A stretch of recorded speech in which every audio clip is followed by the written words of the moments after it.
When the empire fell, the mainland burned. Cities that had once ruled the world drowned in chaos, and trade, the bloodline of civilization, stopped flowing. Across the northern Adriatic, smoke rose from towns that had forgotten peace. Refugees fled not toward new kingdoms, but toward the sea itself.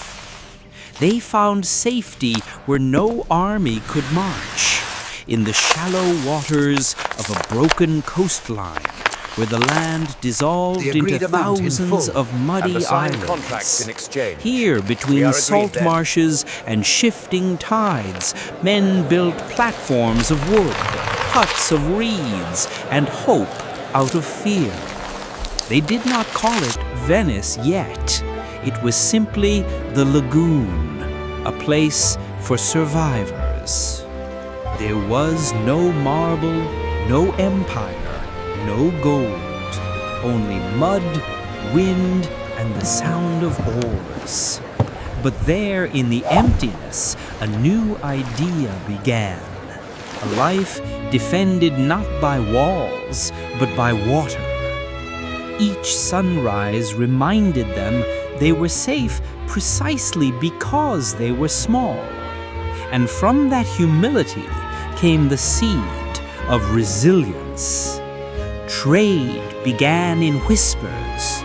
Salt from the lagoons, fish from the shallows, timber from the mainland. Barter between outcasts and fugitives. They built barges from wreckage, and when storms calmed, they rowed toward what remained of Ravenna, Aquileia, and Byzantium. Where others saw desolation, they saw corridors of possibility. Isolation became advantage. No king could conquer a city he could not reach. No tax collector could cross a swamp without sinking. Freedom, fragile as it was, tasted real. And as the generations passed, those who had fled began to stay.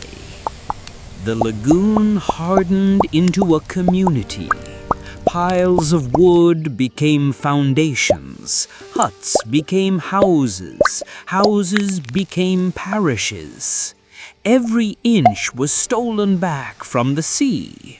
Every stone had to be shipped in. To build a wall in Venice was already an act of trade. In this place born of necessity, the first law emerged: survival through exchange. No soil to farm, no iron to mine, only skill, movement, and trust. The people of the lagoon learned that when you have nothing, cooperation is the only currency that never devalues. They had no fields, so they learned the tides. They had no walls, so they learned the winds. Their strength was movement. The lagoon became their teacher, its shallow waters both prison and guardian. When the tide came in, boats floated above hidden paths. When it left, channels appeared like veins of a living creature. The Venetians learned to read these changes the way others read the stars. At first, their boats were simple, flat-bottomed rafts patched together from driftwood and the ribs of broken ships. But soon came sails, and soon came daring. Men who had once rowed between islands began venturing to the mainland again, trading salt for grain, fish for tools, linen for wood. It was not yet commerce, it was survival dressed as courage. Each journey carried risk. Pirates roamed the Adriatic, and the sea could turn against you without warning. But risk, once measured and repeated, becomes calculation. And from calculation business is born. By the 7th century, families began specializing, some in saltworks, some in ship repair, others in fishing or transport. The lagoon, once a hiding place, was becoming an engine. My terms are clear. We hold the Markets formed on the islands of Rialto and Torcello, wooden tables covered in salt and fish, the smell of brine and wet rope, the low hum of negotiation. No written contracts, no coins yet, only reputation. If a man cheated, his name sank faster than any ship. In this fragile economy, trust was more durable than wood. Soon they began exporting salt to the mainland in exchange for wheat and metal. The salt pans of Chioggia and the North Shore glittered white under the sun, fields of crystal wealth. Salt was not only preservative, it was a strategic resource, the freezer of the medieval world. Empires could not feed armies without it. Venice understood early, whoever controls preservative controls endurance. The lagoon taught more than survival. It taught leverage. If they could not conquer land, they would control what land required. While other cities measured borders, Venice measured access. Where Rome had roads, Venice had routes of water. Where kingdoms raised castles, Venice built harbors. They learned to build on wooden piles driven deep into the mud. Oak and alder logs brought from distant forests, forming invisible foundations. Each stake represented a trade, a debt, an agreement. Venice literally stood upon commerce. Slowly they began to define themselves not as exiles, but as navigators. Their strength was not in possession, but in connection. And connection in the centuries to come would become power itself. The first coins began to appear from nearby Ravenna and Byzantium, foreign money circulating through the lagoon's markets. Venetian traders grew used to converting currencies, learning exchange rates instinctively, weighing coins by sound and color. Before there were bankers, there were listeners, men who could hear the purity of silver by the ring it made on wood. Those men would become the ancestors of a global class, merchants who built empires without ever drawing a sword. By the time the mainland regained peace, Venice no longer needed it. The refugees had become rivals to their former lords. They had discovered something more valuable than territory: autonomy earned through trade. By the 8th century, the lagoon was no longer a secret. Sailors from Ravenna and traders from Constantinople began to stop there to rest, repair, and exchange cargo. What began as survival had become a crossroad. The Eastern Empire, Byzantine, watched the rising settlement with curiosity. To Constantinople, Venice was a useful outpost, Christian, nautical, and loyal enough, at least in theory. Beautiful the emperors saw the lagoon as a frontier warehouse, a place that could feed their fleets and relay information from the west. They offered protection in name and taxation in practice. Byzantine old coins, the solidus, flowed through Venetian hands. Imperial governors, called duce, arrived to manage the new subject province. But distance is the enemy of control. The Adriatic was long, storms were constant, and the Venetians were learning to obey the sea The more than the masks are throne. stunning this year. At first they complied, sending tribute, hosting Byzantine envoys, flying imperial flags on their ships. But trade changes loyalty faster than faith. The merchants began to see their profits grow from both sides. The East wanted timber, slaves, and metals. The West wanted spices, silks, and glass. Venice how the sat light between them, dances and on in the the silence water. between empires, profit magnificent, my whispered lady. louder than obedience. They copied Byzantine ship designs, learned navigation from Greek sailors, and borrowed their bureaucracy. But they also Look at absorbed the something lights on that subtler. balcony, my The dear. idea It is that survival breathtaking. could be Venice organized, truly is the that an queen of the empire could Adriatic exist at night. without a king always visible. From Byzantine, they learned method, not submission. The balance was delicate. Too much independence, and Constantinople would send warships. Too much obedience, and the lagoon would drown in taxes. So Venice learned its first great art, diplomacy through ambiguity. When rebels on the mainland asked for help, Venice listened, but did not promise. When Byzantine demanded troops, Venice sent ships, often late, often half-crewed, always loyal. The lagoon became expert at saying yes while doing almost nothing. Neutrality was not weakness, it was camouflage.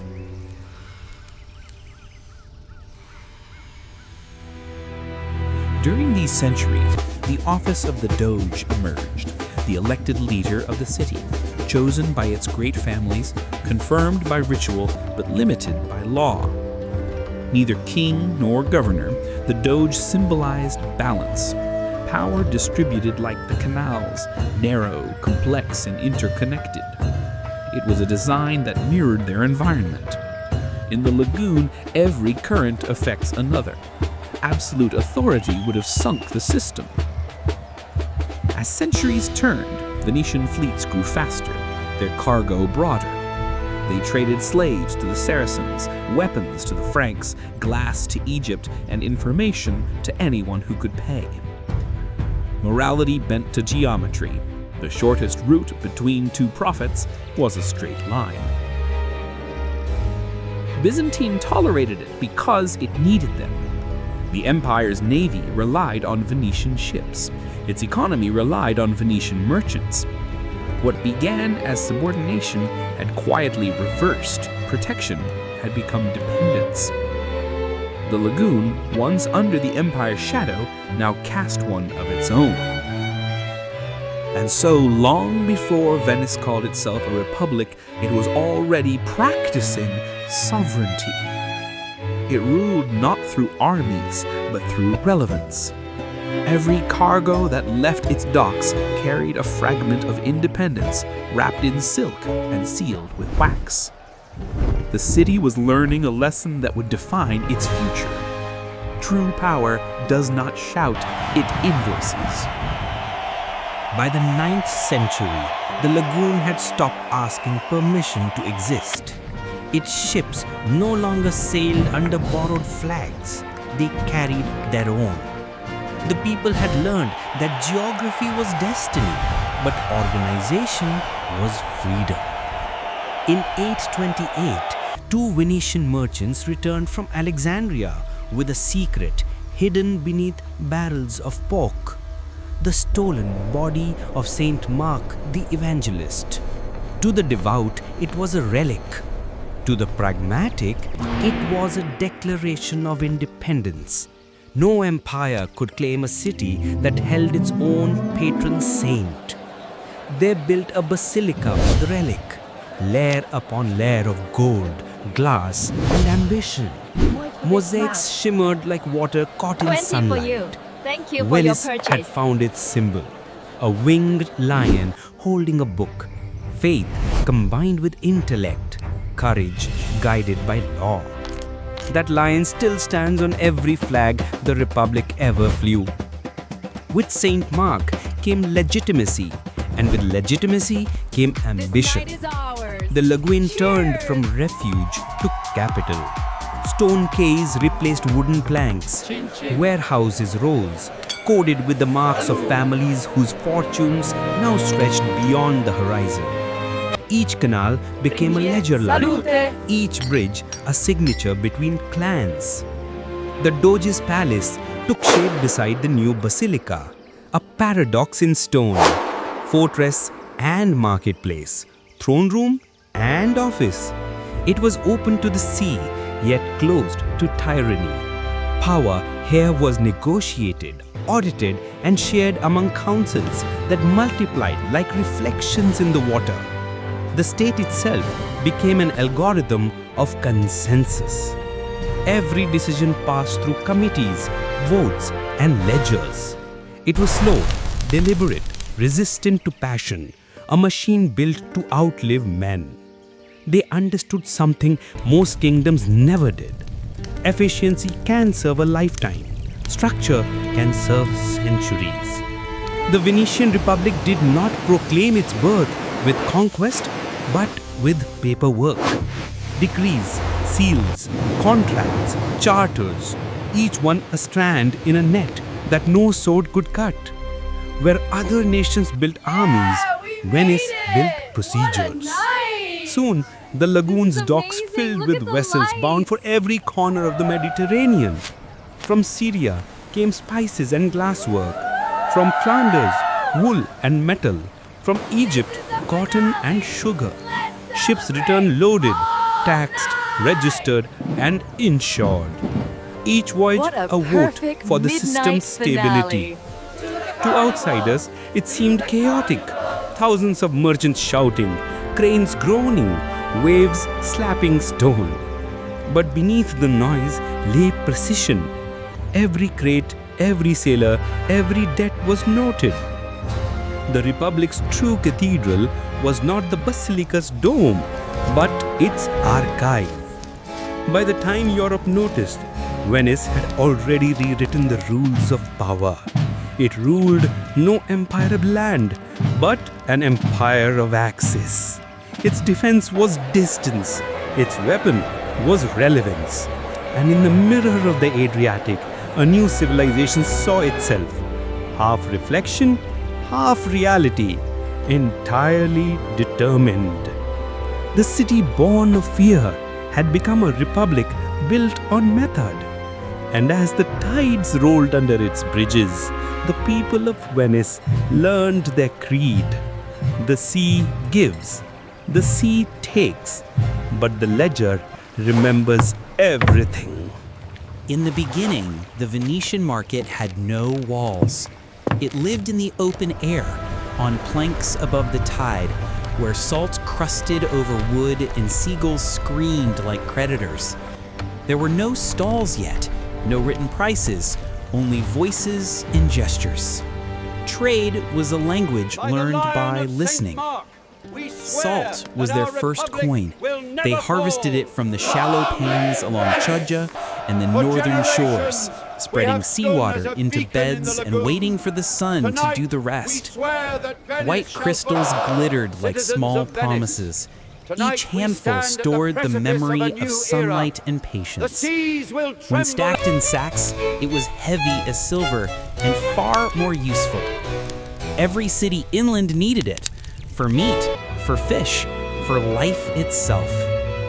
Merchants from Padua, Verona, and Ferrara began to appear, their wagons creaking through the reeds.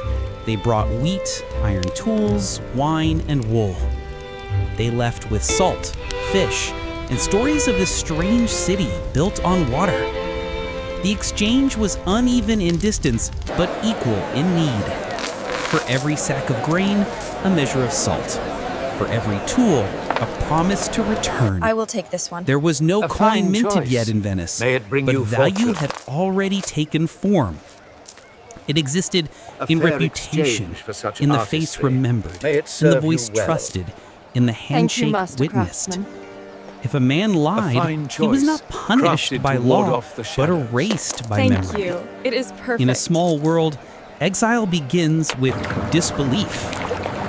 Thus, the lagoon invented its first credit system, the word. Men loaned fish for timber, timber for nails, nails for favors. Obligations rippled through the islands like tides, each wave settling an old promise, and creating a new one. Venetians did not hoard, they circulated. I can't To believe we hold finally wealth made was it to here. interrupt its flow. You look To stunning. move it was to I was live. hoping you'd notice. The market's soundtrack was rhythm, not noise. The thud of oars unloading cargo, the scrape of barrels, the rustle of burlap, and the low hum of voices negotiating time itself. There were no shouts, no bargains won by fury, only patience, detail, and the subtle pride of precision. Trade here was an art of balance. One overreach, one broken word, and the whole lagoon would know before sunset. From these fragile exchanges, the first merchant families emerged. They were not nobles yet, only reliable names. Men who arrived on time, measured salt fairly, and settled debts even when storms ruined their catch. Reliability, not conquest, built dynasties. And in Venice, reliability was sacred. Every boat Murano leaving the glass is docks carried a spectacular, wouldn't you fragment agree? of that new spirit. Half courage, half calculation. A fisherman heading south might take an extra barrel of salt just in case. A toast. A woodcutter indeed. rowing north might the accept it as celebrations payment, turning The Amarone survival from the 1550 into circulation. harvest. Excellent. Thus, the lagoon superb. discovered its rhythm, Pour generously. trade as pulse, risk as heartbeat. And somewhere between the shimmer of salt and the smell of brine, commerce found its voice, calm, steady, inevitable. The city had learned to speak in numbers long before it learned to write them down. As the lagoon grew louder with trade, its families began to specialize. What had been neighbors became networks. Some mastered salt and fish, others wood, rope, or grain. A few discovered a rarer skill, the ability to organize risk. They did not row, they recorded. They did not fish, they financed. These were the first merchant families of Venice, clans whose wealth came not from muscle, but from memory. They remembered who owed whom, how much, and when the tide would allow repayment. Their ledgers were still oral, their books made of words, but the principle was already mathematical. A balance must close, or confidence collapses. To formalize trust, they began using chirographs, simple contracts copied twice on a single sheet of parchment, the word chirographum written across the middle. The sheet was cut through that word, jaggedly, so that each party held a matching edge. When reunited, the teeth of the parchment proved authenticity. Two halves, one truth, the first Venetian signature. With these crude papers, merchants could now trade with strangers. A man could lend to another he had never met, knowing the document would verify what memory could not. Trust, once local, became portable. It could sail. And as it sailed, so did Venice. The fondacci, communal warehouses, appeared along the main canals. Each family maintained one, part storage, part office, part embassy. Inside, crates of salt, grain, and wool waited beside tables covered in ledgers, weights, and seals. Clerks with ink-black fingers worked under oil lamps, tallying shipments and debts. The city began to breathe an accounting rhythm.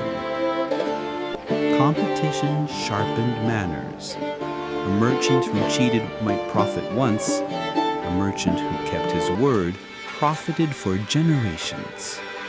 Soon a code emerged, not written, but lived. Never misweigh, never delay payment, never insult a debtor. Honor became infrastructure. And with every successful voyage, status rose. Houses of timber became houses of stone. The Rialto Bridge swelled with activity. coins, ropes, and gossip crossing over water. The sound of a hammer striking a nail became the sound of progress. Venice had found its caste of calculators. They did not wear crowns, but they carried ledgers like scepters. Their handwriting could decide who ate and who starved, who sailed and who stayed ashore. Authority migrated from the sword to the stylus. By the 10th century, these families were lending to foreign captains, financing expeditions far beyond the lagoon. Repayment was often a share of the cargo, half speculation, half faith. If the ship returned, both grew rich. If not, both shared the loss. This partnership, profit and peril divided, became the foundation of modern joint investment. From salt and silence had risen arithmetic and audacity. Venice was no longer a refuge. It was a laboratory, testing the chemistry of trust, contract, and risk. And each test, written in salt and ink, drew the city closer to its destiny as the banker of empires. By the 11th century, the heart of Venice beat on a single wooden bridge, the Rialto. It was not just a crossing, it was a conversation. Every plank heard deals made in a dozen tongues, Greek, Arabic, Latin, and the Venetian dialect that absorbed them all. Around it rose shops, warehouses, taverns, and counting rooms. Here, merchants gathered not to worship gold, but to measure possibility. Commerce had become culture. The Rialto was both school and stage. Young apprentices stood beside elders, learning to read a face before they could read a pex. A hesitation at the lip, a blink too slow. Those were numbers too, signs of doubt in the arithmetic of trust. Trade here was theater. Gestures mattered as much as goods. Markets elsewhere sold products. Venice sold predictability. Buyers came not only for spices or cloth, but for confidence, the assurance that contracts would be honored, weights would be true, and disputes would end Not in here. ballots, The not walls blood. have ears. The city had replaced the sword with the scale. Every morning, barges filled the canals with cargo. magnificent Silk from the evening, is it east, not? wool from the north, pepper dark as night, glass bright as dawn. Clerks moved through the chaos with measured calm, recording names and volumes, applying fees, assigning The dates. ceiling is The quite Republic was already breathtaking learning tonight. bureaucracy as an Indeed. art form. The gold To an seems outsider, to it shimmer looked more mechanical. brightly than To a usual. Venetian, it was spiritual. Work was not punishment, it was participation in something larger, a system of order rising from water and will. Each successful trade was a prayer answered. Each ledger balanced a moral act. The city's architects mirrored this discipline in stone. Every facade along the Grand Canal seemed to count rhythmically, column, arch, window, space, like measures in a song. Beauty followed ratio, ratio followed reason. In Venice, even geometry was an accountant. And yet, beneath the numbers, there was poetry. When a ship returned from Alexandria, bells rang across the lagoon.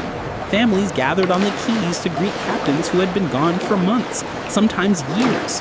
Children clutched gifts of foreign shells. Wives touched silks that smelled of cinnamon and storm. Commerce was not greed, it was reunion. The Rialto became more than a marketplace. It was a parliament of pragmatists, a living contract renewed daily. There, disputes were settled not by priests, but by peers. A handshake under the bridge carried more force than a seal in a palace. If one failed to deliver, the entire network felt the tremor. Venice had achieved what no feudal kingdom could, a society where This merit must mattered reach the more than council birth, by dawn. where punctuality It will be done. outweighed pedigree, and where discipline built destiny. The ledger had become You must scripture. deliver this to the master Through before trade, dawn. they discovered There is identity. no time to lose. Not I will warriors, not fail. not saints, but merchants, philosophers of exchange. Their creed was balance. Their sin was excess. Their virtue was precision. They believed that fairness was not morality, but survival. And so, while other cities worshipped power, Venice worshipped process. Its temples were markets. Its relics were receipts. Its miracles were shipments arriving on time. The lagoon had transformed necessity into method and method into meaning.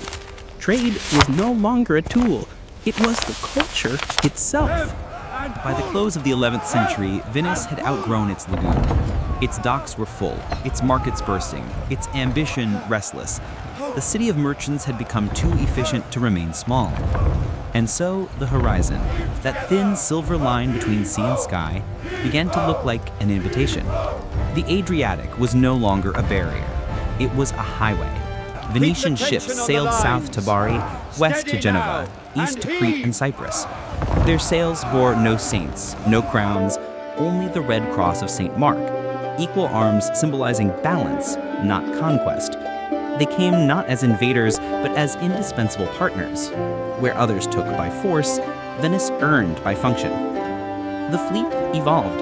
Long, narrow galleys replaced fishing boats, fast, armed, efficient. Each one was a floating calculation. How much cargo, how many men, how much risk? The captains carried sealed orders, insurance documents, and letters of exchange, innovations centuries ahead of their time. Every voyage was a moving contract. As they reached new ports, the Venetians set up fondaci abroad, trade houses and enclaves protected by treaties.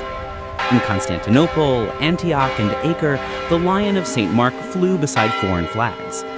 Inside those warehouses, Venetian clerks handled cargo, resolved disputes, exchanged currency, and wrote in ledgers thicker than any scripture. They were the quiet empire builders. No crowns, no armies, only calculations. With expansion came adaptation. Each region had its own laws, currencies, and customs. The Venetians mastered the art of translation, not of words, but of value.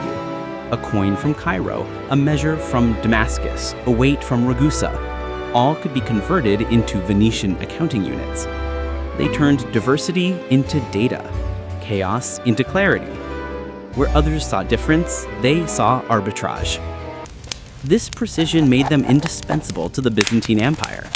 By the year 1000, Venice had become its maritime arm, transporting troops, collecting taxes, moving grain, and guarding sea routes. In return, they gained privileges, free ports, tax exemptions, and trading monopolies across the Aegean. The lagoon had become an imperial subcontractor, rich, respected, and quietly irreplaceable. But beneath the wealth was an unspoken truth. Dependence breeds defiance. The more Byzantium relied on Venetian ships, the less it could command them. Every privilege granted was a thread of control cut loose. The consul is not prepared. Venice smiled, obeyed, and grew stronger. Back home, the city transformed again. The Doge's councils expanded, adding merchants from powerful families who represented fleets abroad. The Republic's voice was no longer a single ruler, it was a chorus of accountants, ship owners, insurers, and lenders. Decisions were debated like trades, risk, reward, precedent. Government became a ledger.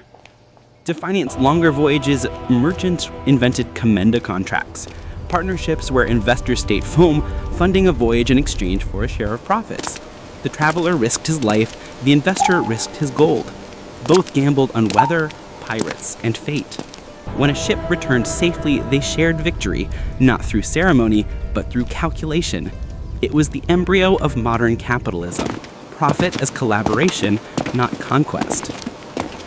By the turn of the millennium, Venice controlled the pulse of the Adriatic. Its fleets outnumbered its rivals. Its salt financed its ships financed its freedom. The Republic had learned that geography is only destiny if you stay still. And Venice never stayed still. Beyond the lagoon, a maritime republic was taking shape, one that ruled not by decree but by demand.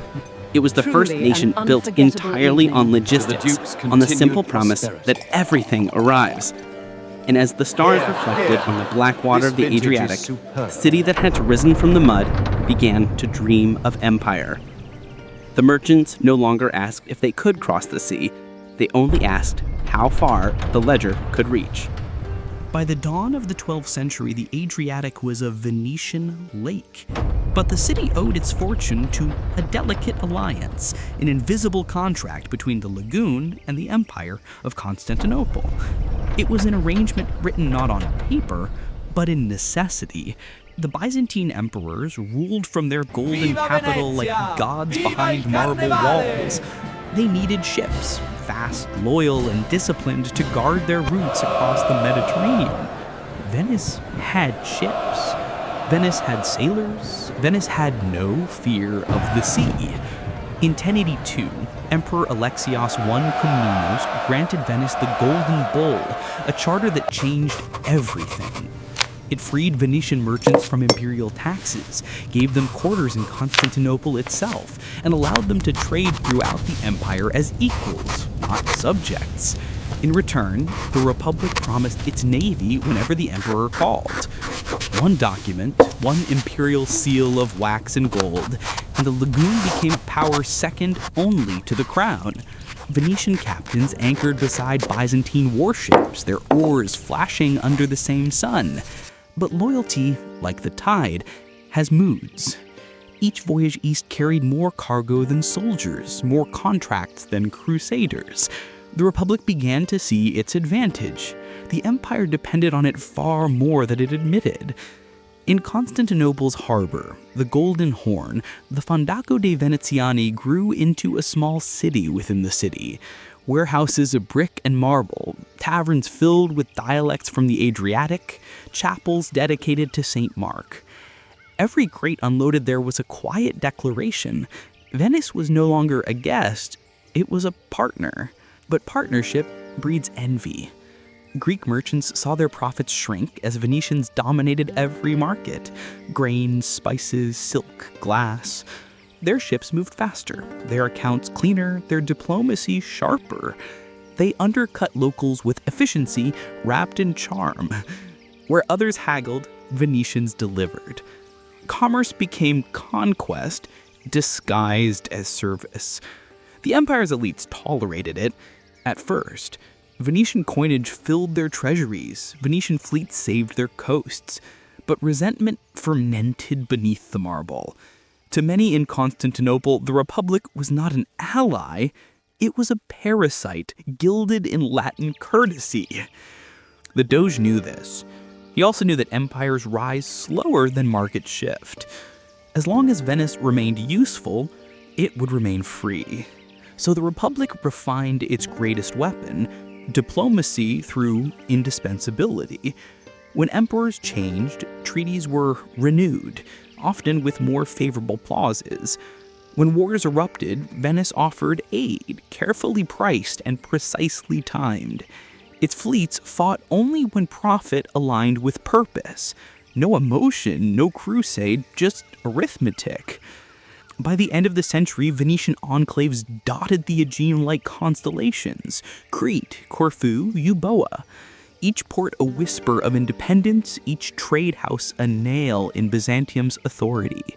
The lagoon had become both servant and shadow to the empire, a reflection so sharp it cut. And in the glitter of that dangerous partnership, a question began to echo across the Grand Canal.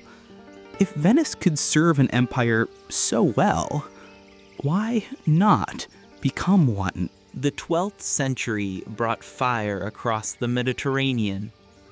Kings and popes called for crusades, holy wars wrapped in faith, financed in coin. Armies marched eastward to reclaim Jerusalem, but the road to salvation was paved with logistics, not miracles. And in logistics, Venice reigned supreme. When Europe dreamed of glory, Venice drew contracts. When knights prayed for victory, Venetian clerks priced it.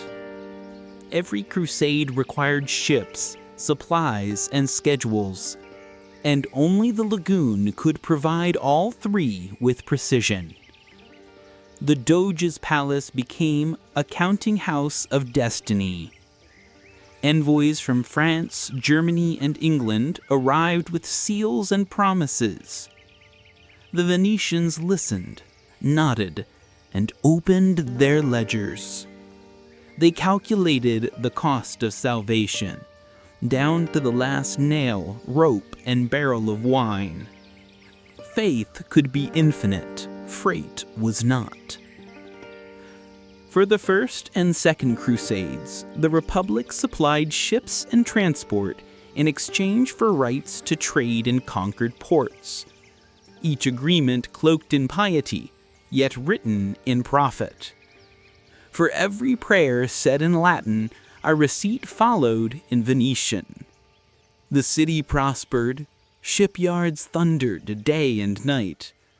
Thousands of carpenters, rope makers, and caulkers labored under the glow of torches, turning faith into fleet.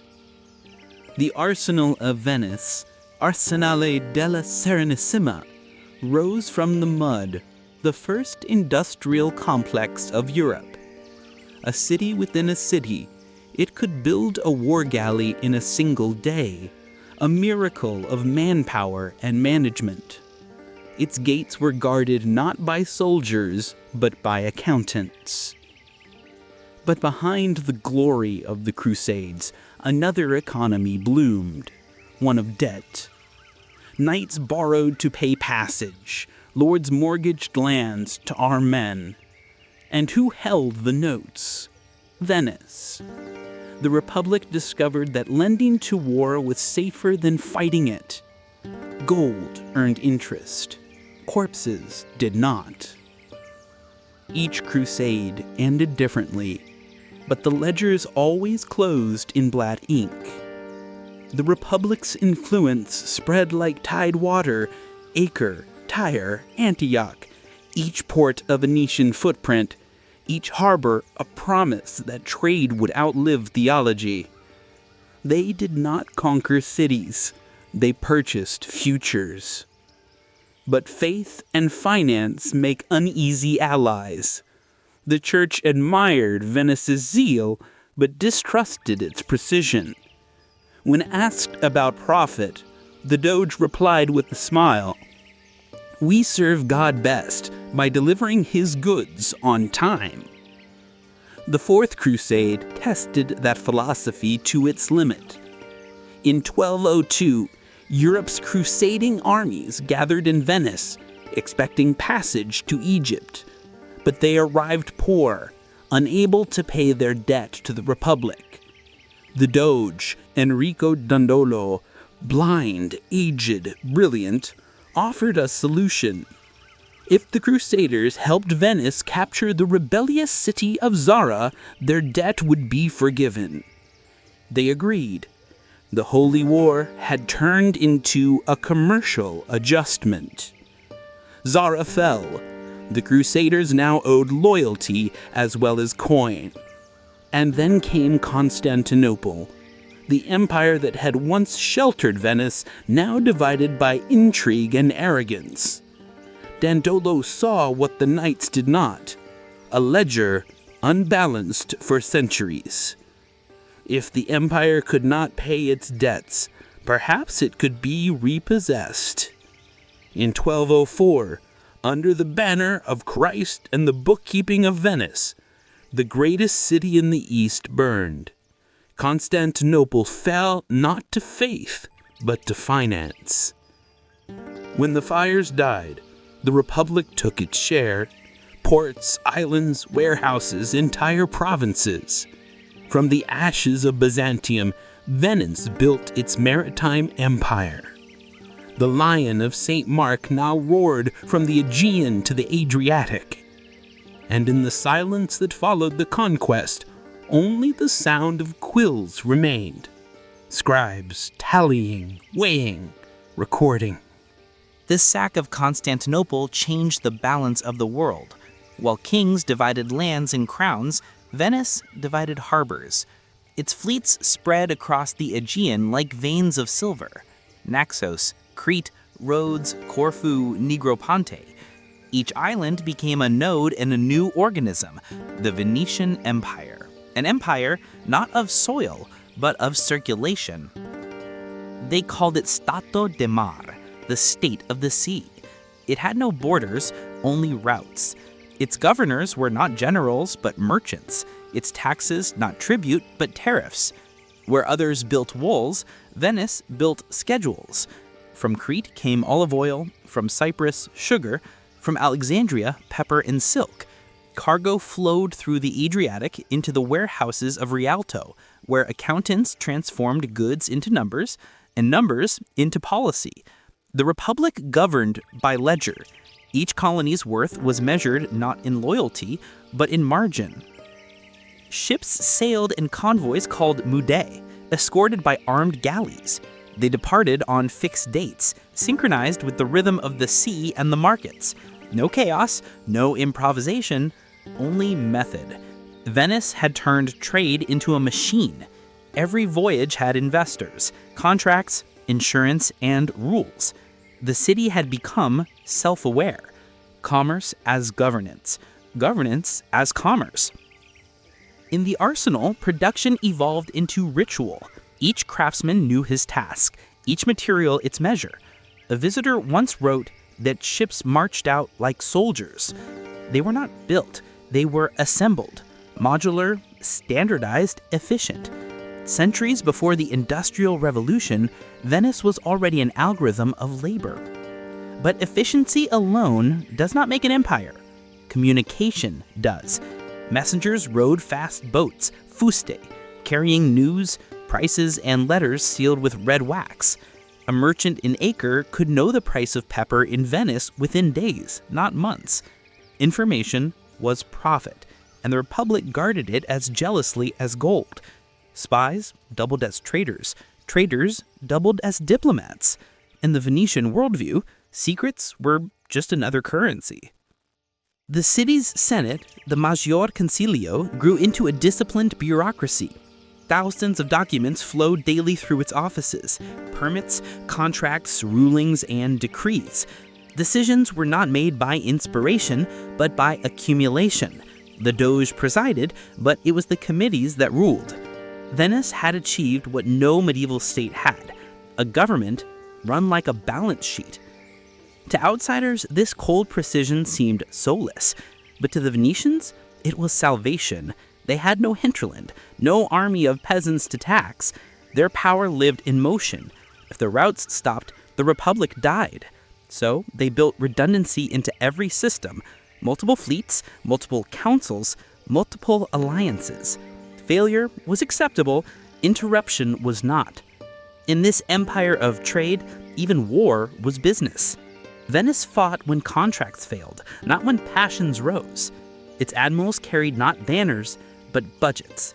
A campaign was profitable if it opened a new market, not if it won a crusade. Every cannonball had an accounting entry, every treaty a cost column. And yet, in this machinery, there was a vision. They believed trade could civilize where conquest only destroyed. Venetian ambassadors wrote not of glory, but of balance. The sea teaches all men to meet as equals, for none can command the tide.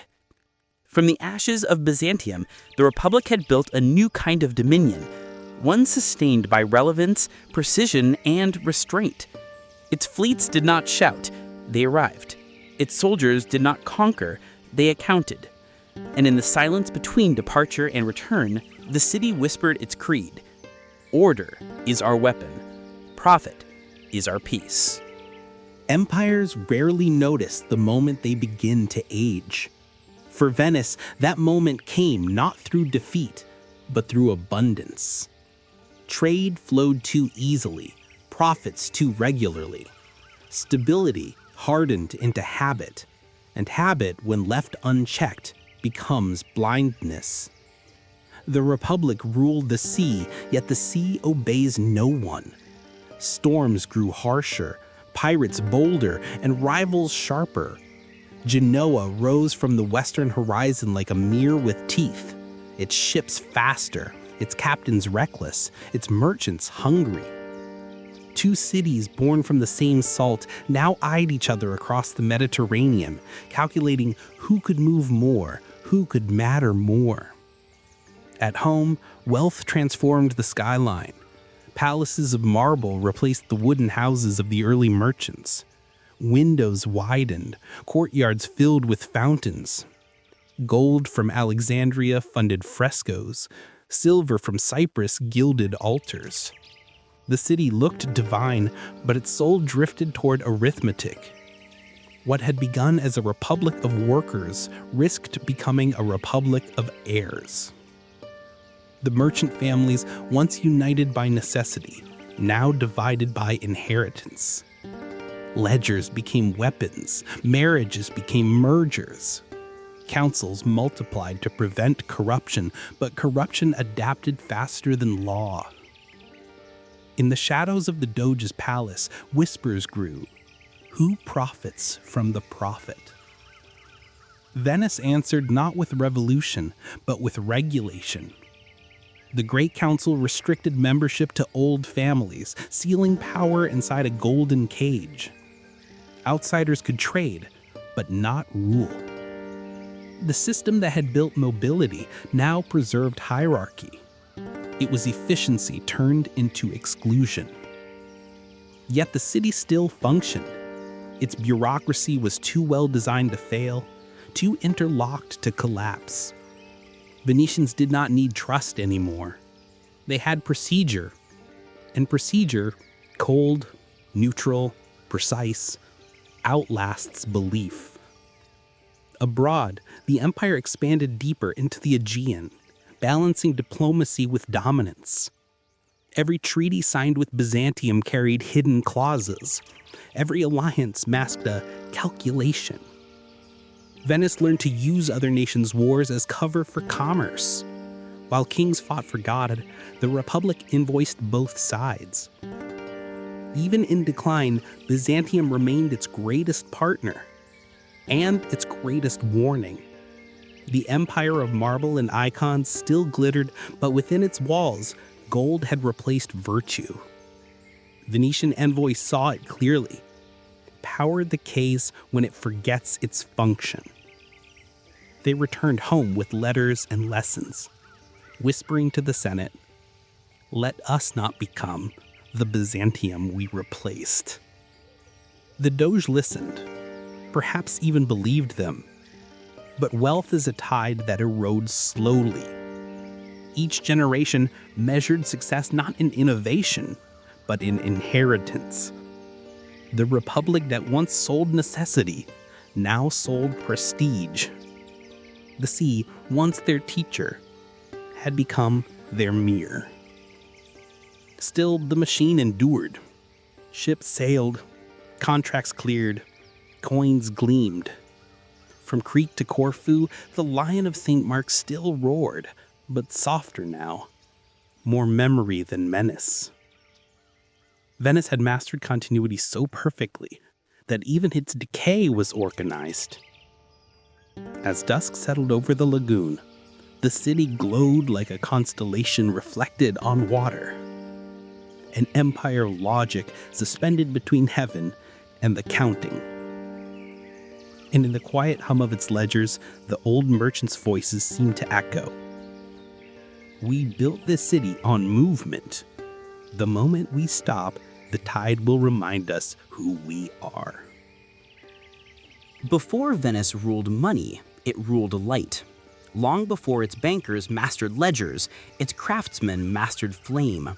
From the 13th century onward, a new empire began, not of ships or silver, but of glass. The art was born from danger. Venetian houses, built of wood and close as whispers, burned easily.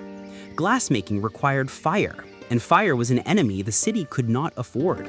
So the Republic made a decision as practical as it was prophetic.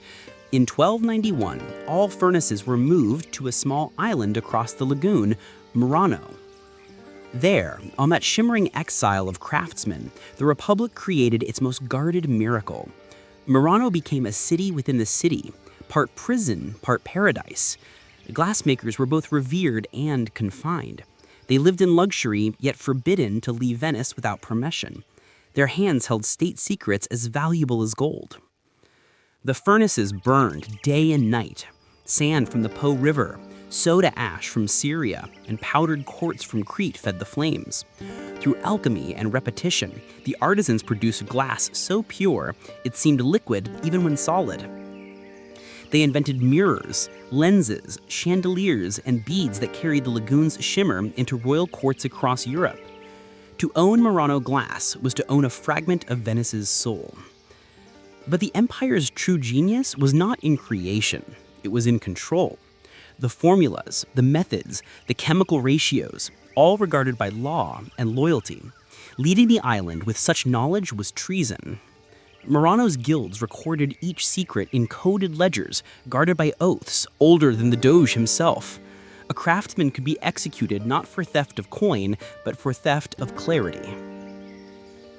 The island became a laboratory of innovation.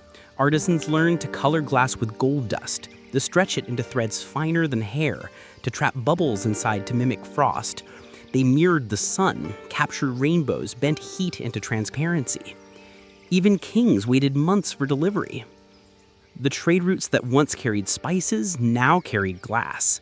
Caravans left Venice with fragile treasures wrapped in straw and prayers. Through them, the city exported not just objects, but identity. Each goblet, each window pane, each bead whispered, "This is Venice, perfected." The profits were immense. Murano's masters built palaces, their daughters married into merchant families, their sons joined the Senate. For the first time, art and finance intertwined. The flame of the furnace lit the ledgers of the Republic. But Murano was more than commerce, it was metaphor. From mud and sand, Venice had once built survival. Now, from sand and fire, it built beauty. The Republic had learned to transform fragility into strength, transparency into power, and in that fragile perfection, its reflection grew clearer and more dangerous. For every empire that conquers by sword, there comes one that conquers by wonder. And Venice, wrapped in smoke and gold, had become the latter. By the 14th century, the Venetian Republic had discovered its truest alchemy. Not glass, not gold, but credit. Money in Venice no longer glittered, it circulated. The Republic had become a living balance sheet, a city whose veins flowed not with blood, but with trust. Trade had grown too vast, too complex for silver coins to follow. Ships returned from Alexandria, Flanders, and London carrying not only cargo, but paper, bills of exchange, letters of credit, and contracts worth fortunes. The merchants of Venice had turned promises into currency. The city's bankers emerged quietly, their names whispered more than spoken. They began as camsores, money changers who weighed coins from every kingdom under heaven. But soon they discovered something more valuable than accuracy: abstraction. A coin could be lost, a number could not. The first public banks appeared near the Rialto, modest in space, but infinite in consequence. Ledgers replaced vaults. Wealth became a matter of handwriting, not hoarding. A man could deposit gold in Venice and receive a credit note redeemable anywhere in the Republic. For the first time in Europe, liquidity had become literal, money that flowed like the canals themselves. The state, ever pragmatic, saw opportunity. It began to borrow from its citizens. The prestiti publici, or public loans, allowed Venice to finance wars and fleets without raising taxes. In exchange, lenders received annual interest secured by the Republic's own faith in itself. Debt had become patriotism. To track it all, the government created the Camera degli Imprestiti, the Office of Loans. Clerks in red robes tallied each investor's share, line by line, in books thicker than Bibles. Every citizen who lent to the state became a shareholder in its survival. The more the Republic owed, the more its people wanted it to endure. It was governance by mutual investment. Soon secondary markets appeared. Credits and state bonds were bought and sold on the Rialto like spices or silk. Venice had invented not only banking, but the idea of finance as ecosystem. Money was no longer static. It had momentum. Wealth ceased to be a matter of possession. It became participation, being part of the process that never stopped moving. In this, Venice found immortality. So long as someone owed, the Republic lived. Yet behind every balance lay imbalance. The concentration of credit birthed quiet oligarchies. A few families, Barbarigo, Continari, Mocenigo, controlled more paper than most kingdoms controlled land. The Doge's crown grew lighter, the Senate's signatures heavier. Authority migrated once again, from ruler to record. But the city accepted this shift. It trusted systems more than men. In Venice, no name was sacred, only the method. A merchant could fail, a bank could collapse, but the ledger, the idea of the ledger, remained untouchable. That was the true religion of the Republic. Visitors marveled not at its churches, but at its counting houses. They wrote of rooms filled with ink and silence, of quills scratching like insects through eternity. To them, it seemed cold. To Venice, it was divine order rendered visible. The Republic had turned finance into philosophy. From glass, it had learned transparency. From trade, precision. From credit, permanence. It no longer built ships to conquer seas. It built systems to conquer time. Wealth changes cities the way tides change shores, slowly, relentlessly, without mercy. By the 15th century, Venice gleamed. Its streets, if one could call canals streets, reflected palaces of white marble veined with rose, windows latticed with Moorish curves, and balconies carved like lace. The Republic had learned to sculpt prosperity into permanence. The Doge suspects Each palace nothing. was both home and We statement. must proceed carefully the with the facade French for the world, ambassador. the ledger behind it. Families competed Doge not will with not agree armies, to the but with terms. architects. He must, or The the French will gain Mosenigo, too the much power. Grimani, the Barbarigo, all built their See monuments that to the silks are solvency. kept dry. Inside, We must have frescoes these glowed spices under weighed candlelight, before dawn. painted ceilings whispered of myth and trade, That and is the last balconies of the carved cinnamon. like lace. Check the manifest Even against the beauty crates, here was then balanced. move them inside. Symmetry as virtue, proportion as morality. Careful with that crate, it holds the The city nutmeg. was not designed, it was composed. Yes, merchant. Every arch, We're every almost reflection finished here. was an act of Careful arithmetic. with the silks. From Move the afar, spice sacks Venice to the appeared left. fragile, Watch the ropes, floating, lift it a higher. dream balanced on water. But up close, every inch was engineered, measured, anchored. It was a city that hid its strength beneath its elegance, like a banker hiding steel beneath silk. The architecture itself taught a philosophy that value, to endure, must be visible but not ostentatious. Gold was for accounting, not for facades. Glory belonged to process, not to spectacle. Even the Doge's palace, light, open, airy, stood opposite the dark solidity of fortresses elsewhere in Europe. Power in Venice did not hide behind walls. It negotiated across balconies. Every stone arrived by ship, every column logged, every beam taxed. The Republic's bureaucracy extended even into beauty. A palace could not rise without permits, inspections, and payments to guilds and water officials. The same city that invented credit also invented regulation. Venice turned control into art.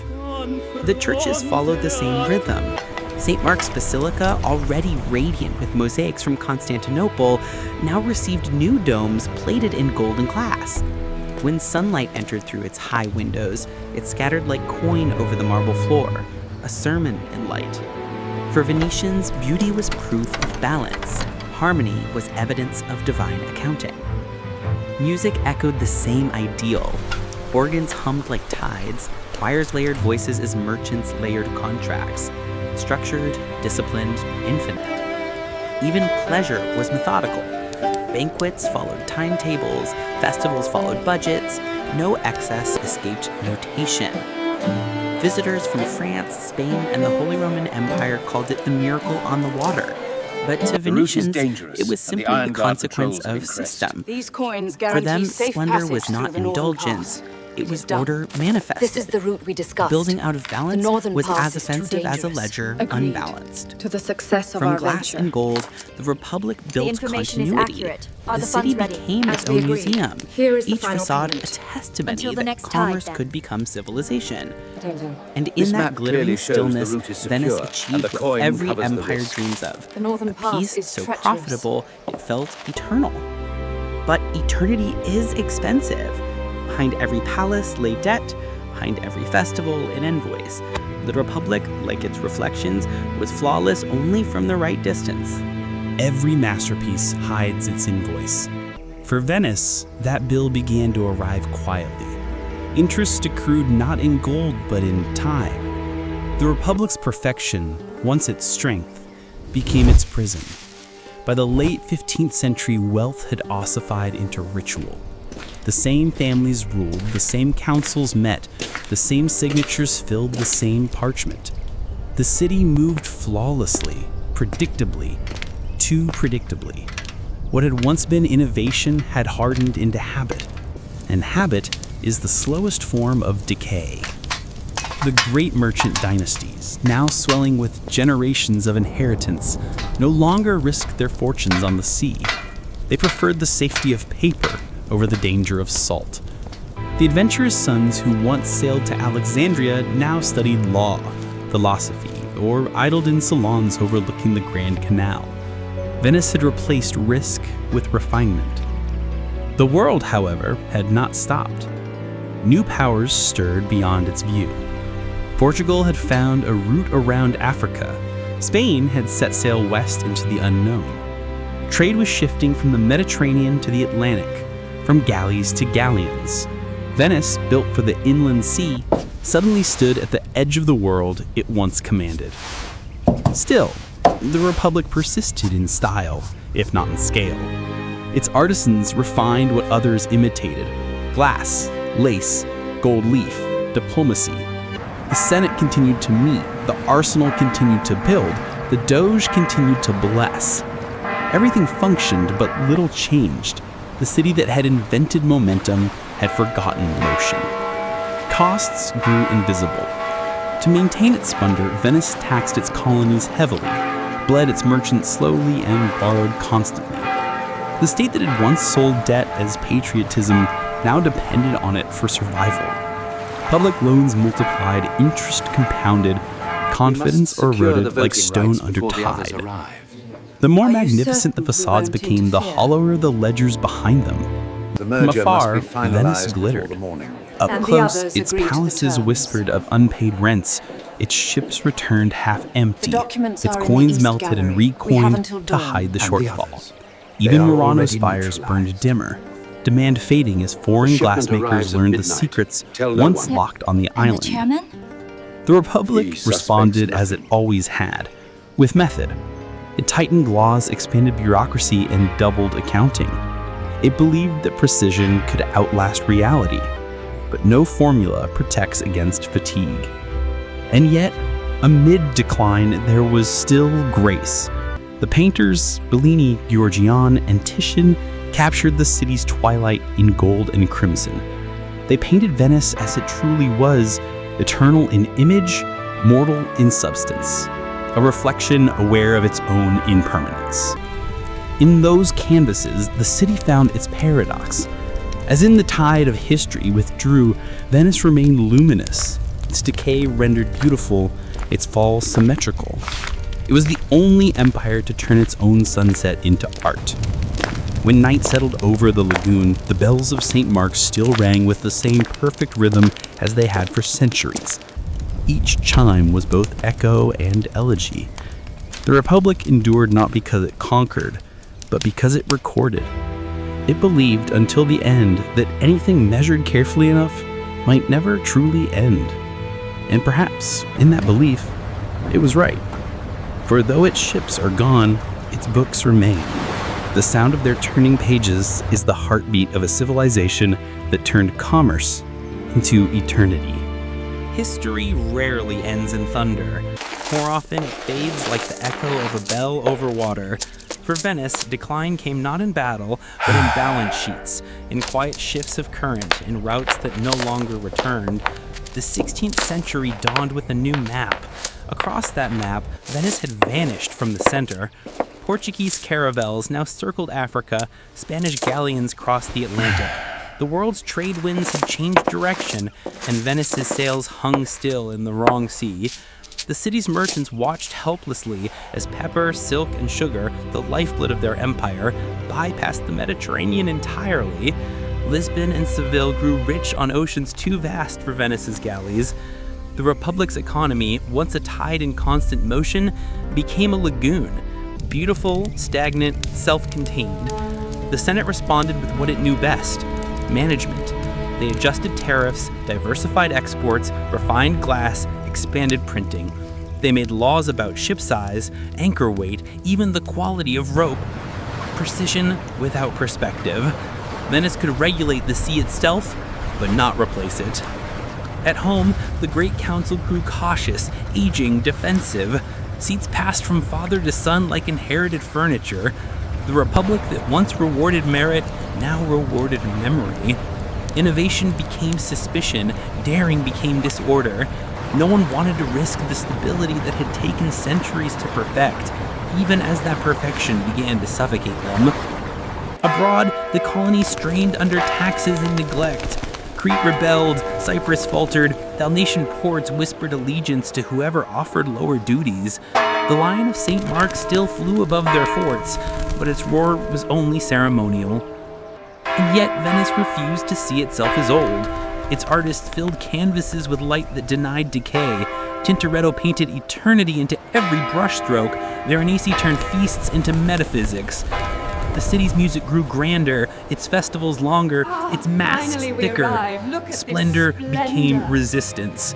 Even the arsenal, once the heartbeat of innovation, slowed.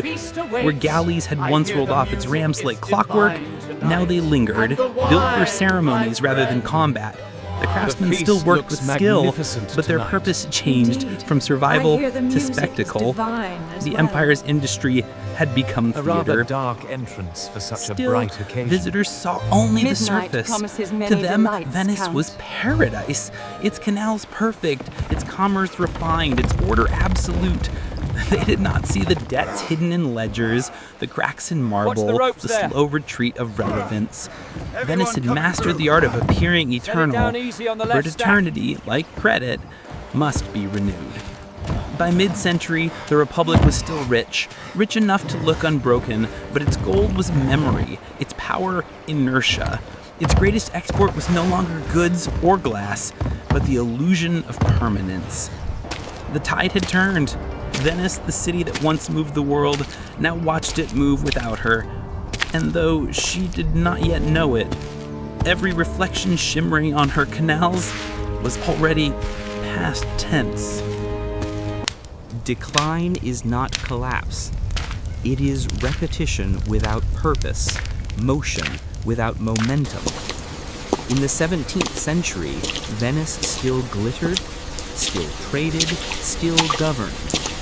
But beneath its beauty, a shadow grew, the shadow of irrelevance disguised as stability. The Republic had once built its empire on information. Now it drowned in it. The archives of the Doge's palace filled room after room with decrees, petitions, and edicts. Clerks copied, filed, sealed, and stamped. Every act precise, every process preserved.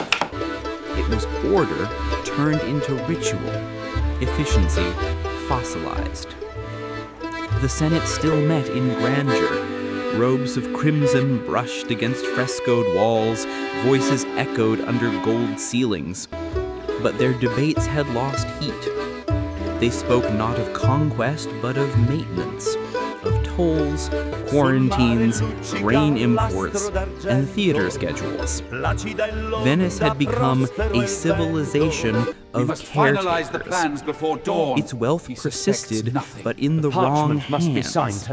The merchant princes who once risked storms and pirates now finance pageants and art.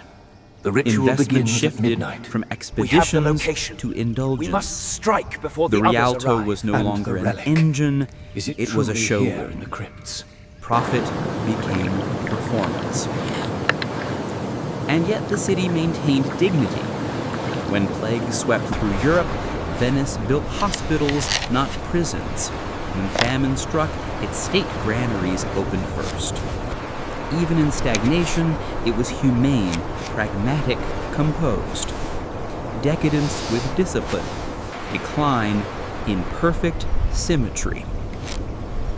But shadows deepened abroad. The Ottoman Empire pressed against Venetian holdings in the east. Cyprus fell, Crete trembled, and the Republic's fleets, once unmatched, now limped home under flags of truce. Battles were fought not for victory, but for negotiation leverage. Venice's diplomats wrote peace treaties faster than its admirals could lose wars. A secret. Still, the Senate celebrated each compromise as balance. Is superb. They mistook survival for strength. Each concession was filed neatly into history, stamped, resolved, and forgotten.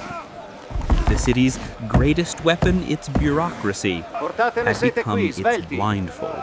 At home, the mask grew thicker. Carnival expanded from days to months, then nearly the entire year. Masked faces filled every square, every gondola, every night. Began as celebration, became camouflage. Everyone smiled, no one confessed. Venice had turned disguise into identity. The doges grew old and ceremonial, elected to represent continuity, not vision. Their portraits lined the palace like a ledger of inevitability. Hundreds of men who ruled nothing except procedure. We must be quick. The And council yet the awaits people our still report. revered And the them French ambassador. because the alternative, change, had become terrifying. Foreign observers sensed the stillness. English travelers wrote of a city in splendid decay. French diplomats admired its laws.